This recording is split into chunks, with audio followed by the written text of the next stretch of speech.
Welcome to Georgetown, Malaysia. A UNESCO World Heritage City where every wall tells a story. Today we're exploring the best food and local culture. And we're starting the day hunting for its most famous identity, the street art hidden across the old town. Kids on a Bicycle by Ernest Zakharevich. It's a worldwide famous piece of art.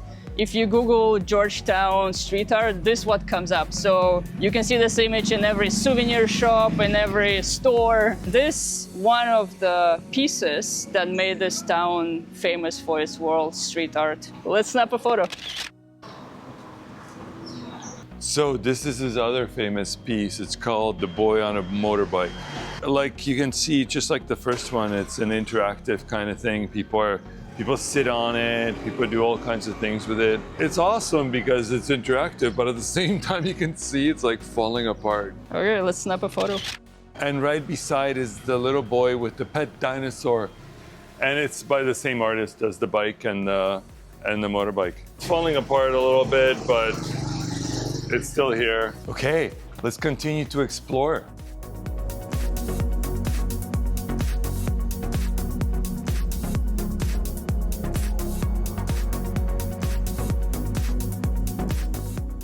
Yeah, so this is the fire station. So it has all this fire station graffiti.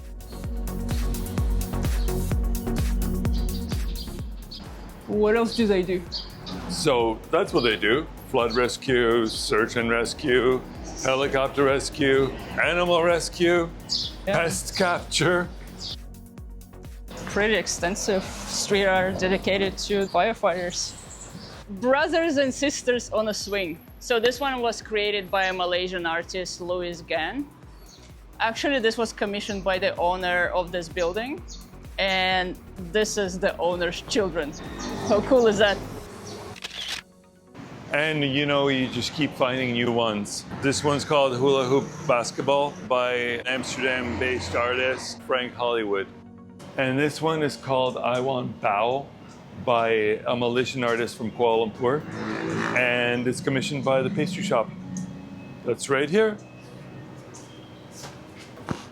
We'll definitely have to come back and try this. It's a cool interactive piece again. You have these kids as a painting, then you have this bicycle over here, so people can just sit and be part of this picture. Monkey Wall by the British artist. It's part of the Chinese Zodiac series. As you can see, it's slowly fading away. The Indian Boatman is by artist Julia Volkovich. She's actually from Russia, but she's traveling around the world. And this is her first piece in this city. It's fallen apart at the bottom, but it's still pretty much intact. Look how big it is.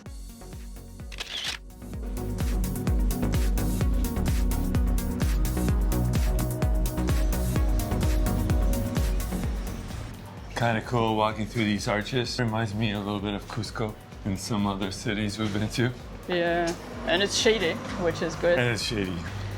And we made it to Big Mouth. This is by a British artist, Gabriel Pitcher. And you tell us what you think it means. Is he screaming? Is he in agony? I don't know, what is he? Or maybe he's really hot, because it's hot out here.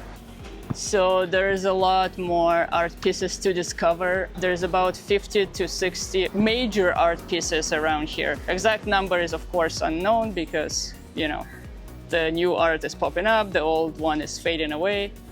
But some sources even say, including smaller art pieces, and outside of the historic area, it's over 100. So of course impossible to see them all. Really see how multicultural this city is. You have this Chinese temple here, and then over there, I don't know if you can see it, but it's another mosque. And then back there, there's another mosque and Chinese temple and Hindu temple at the same time.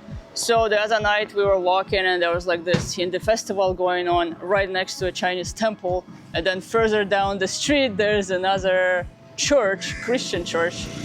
So it's an interesting mix of cultures and religions here. And it shows, especially in food. And speaking of food, let's go eat.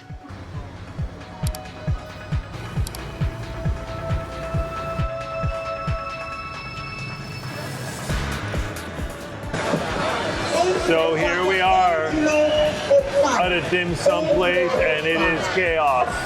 So we actually had to go in line and order it over there. They mark off what you've actually selected. And now here we are with our plethora of choosing. Looks amazing. Let's dive in. Let's try tofu first. Very soft, very nice. Trying the scallops and prawns. Very nice. The freshness of this is next level. It's really good. So this is some kind of a pork dim sum.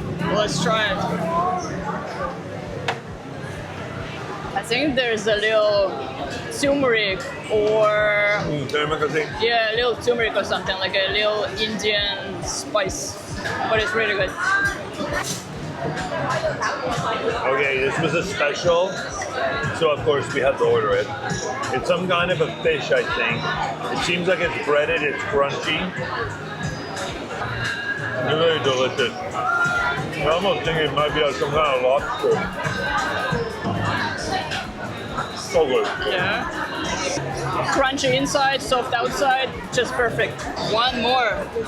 This is some kind of a shrimp dumpling dim sum. Let's try it. I think all the dim sum with shrimp are really, really nice here. Maybe shrimp is their specialty, I'm not sure, but definitely order a lot of shrimps if you come here. Okay, so what's your favorite, Ala? I think the special one was really interesting. I like the crunch inside, soft outside. And this tofu, I just feel like I haven't tried tofu yet, so for me it's really interesting. It almost felt like I'm eating an egg, like it's really soft. The rest is really good too, but I feel like I already tried something similar. So those two are my favorite. I have to agree. I think this one is my new favorite. This one is always going to be high on my list because I'm very familiar with this. The hakao rice dumpling with shrimp inside.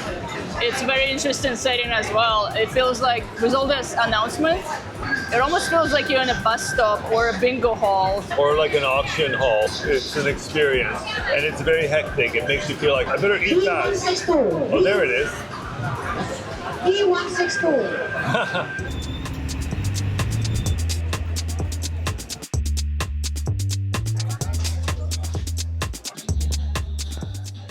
Our Airbnb is actually inside the store.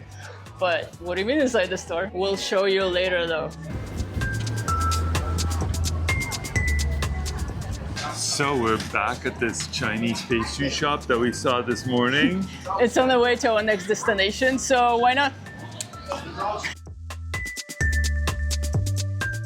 It's like a third generation successful business, but they had humble beginnings. So the owner's mother, she used to sell these egg tarts from a tree shop back in 1970s.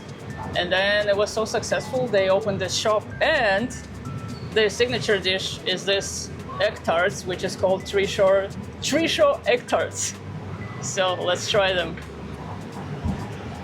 Okay, these look fantastic, and unlike your traditional regular egg tarts, these are made with puff fluffy pastry. So let's try it. Definitely flaky, buttery. It's very nice. And it feels like you're eating a meal rather than just like a light snack, but I like this one.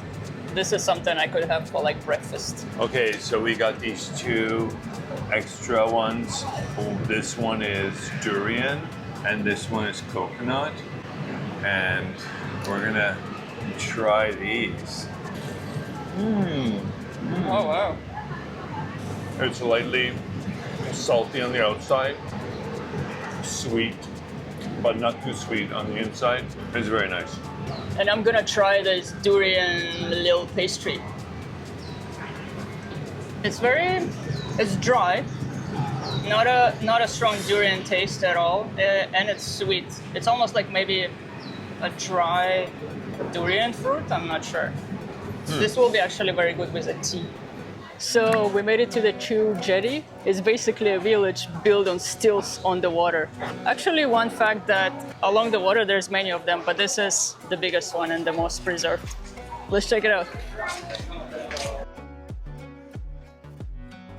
It was built in the 1800s by Chinese immigrants who arrived to work at the busy port.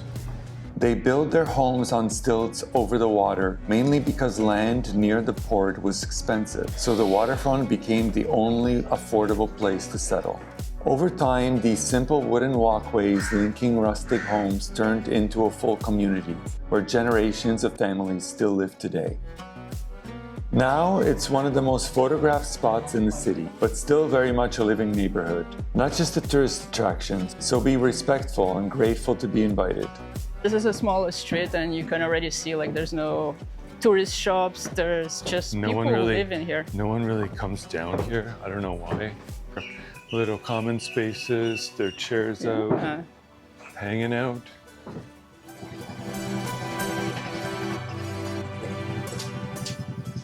It's interesting how they make these cement columns using the buckets. Yeah, pretty cool. This is a really cute little area. Nice little side street. Really gives you a good idea of how nice they make it and how they live. And of course, another temple here. There's a lot of temples for this little village. Yeah, originally built on wooden stilts. Now a lot of these stilts are replaced with cement columns, and the structures have gotten more permanent looking, like this space right here that looks like a cement dock almost. And we're back on solid ground. Yeah, that's it. I think it's time to eat. Let's go find some food. Yum, yum. Yum, yum, yum.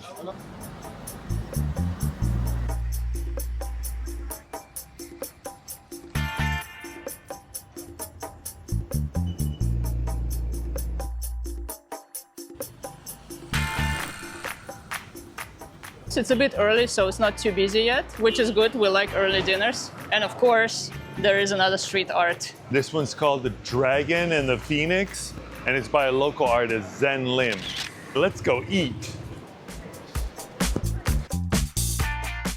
A lot of places are open already. Or maybe some duck meat. What do you think? Okay, let's go check it out. What else is here?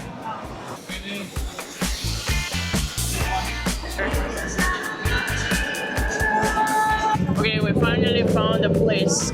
It's Char Khao Tao. I'm not sure exactly how to pronounce, but it's basically very similar to Thai version of Pad Thai. But the flavor is supposed to be more bold and smoky instead of a Pad Thai, like more on the sweeter side. What is it, Ala? Like if someone told me this is Pad Thai, I'll be like, yeah, this is Pad Thai. I don't taste any sweetness, but sometimes in Pad Thai you do taste some sweetness. It's very good. It's a little more smoky. I think they use like some kind of smoky soy sauce. And the duck egg is actually really nice. I think it's a little more rich than a chicken egg. It ends up being really nice. Street food at its best. We are sitting like on the street on these plastic chairs. There's like cars and motorbikes behind me. It's pretty cool. So this was a little small, so we got one more dish. Oh yeah, baby. Fat noodles, some duck eggs. It's a little spicy. Yeah, a little. Maybe it is too spicy for me, but I did say a little bit. But yeah, the duck egg and the fat noodles are interesting. I think we have room for one more thing.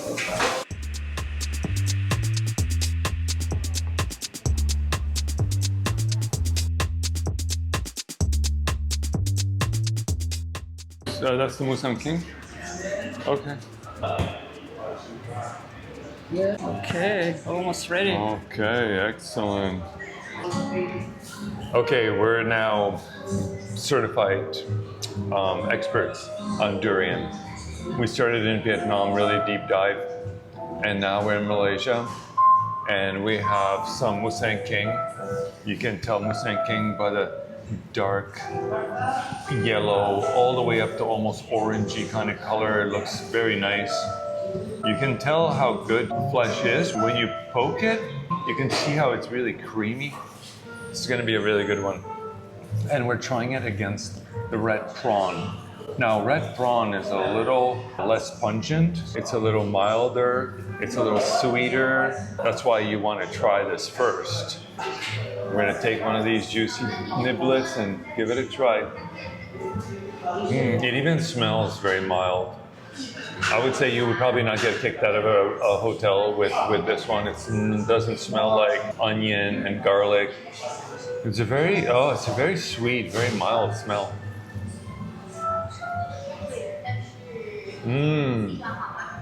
Creamy, sweet, quite delicious. I like this one a lot. Now, this is the variety that got its name as the king of fruits, Musang King durian. Oh, look at this creaminess. Wow. It's just falling apart.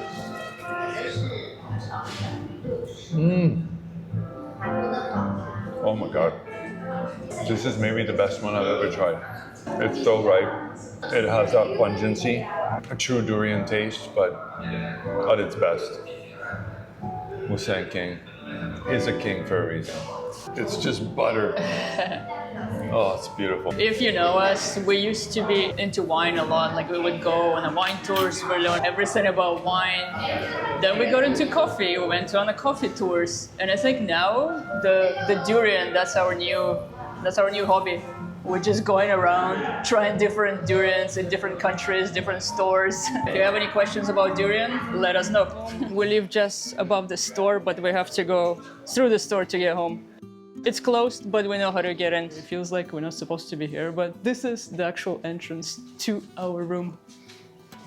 Actually, if you can see right there, that's the rooms upstairs. Feeding rooms, that's us over here. Welcome to our place. So here we have a common area. It's a giant living room. We usually come and hang out here, have tea, and hang out with our cat. He lives here, I think. Sometimes he comes to our room as well. Do you want to go outside? So this is a common kitchen that we can use as well. If we look out of the window, this is our room over there. And down there, we can see the store that we were just in. Okay, I need some privacy now. I welcome you to our little room. Come in. So that's the window we were just looking through. And over here, there's a bathroom. Come. There's a toilet. And over here, if you look down, there's a store. Right now it's empty, but during the day you can actually see people shopping. Of course, we keep this closed during the day for some privacy. So that's it. Thank you for joining us today. See you next time. See you.